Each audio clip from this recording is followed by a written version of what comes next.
Well, we're back in Tulsa, Oklahoma, guys. But here's the deal. It's not my choice. It's not like I want to be back. I'm being freaking forced to because of the city. And this really sucks. You know, honestly, I think this is the first time I've ever actually made a video where I've been, like, angry and upset at the same time. It was extremely hard to get. I mean, and I was extremely proud of it. I am extremely proud of it. And it's like, you know, I thought that driving it around in the city would be proud of having it in their city.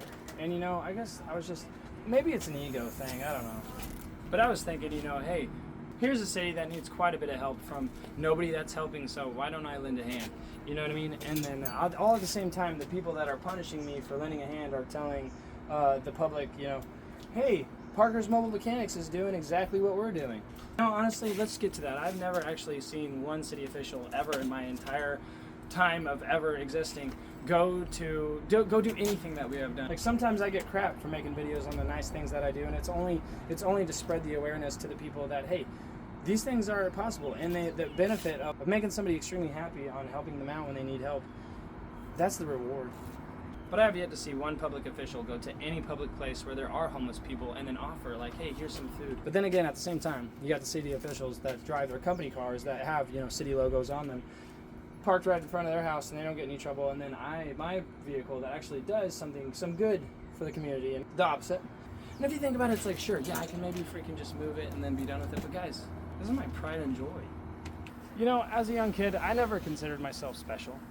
I never considered myself smarter than other people. And to be honest, I thought we all cared about each other the way that I care about people.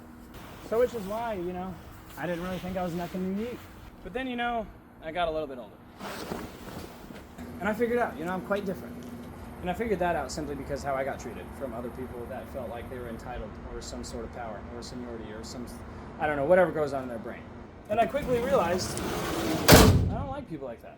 Not people in power, of course, but bullies who abuse that power. Which is why I chose, personally, not to let anybody do that to me anymore whatsoever. If you feel like you're in power and you want to push me around, here's the deal, I push back. You know what I mean? Sometimes a little bit harder, sometimes not when you're expecting it, but it's coming.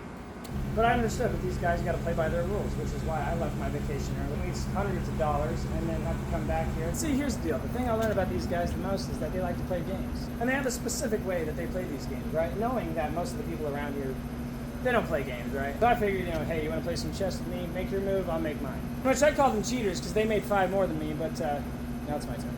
So which is why I called these guys. It seems like lots of miscommunication.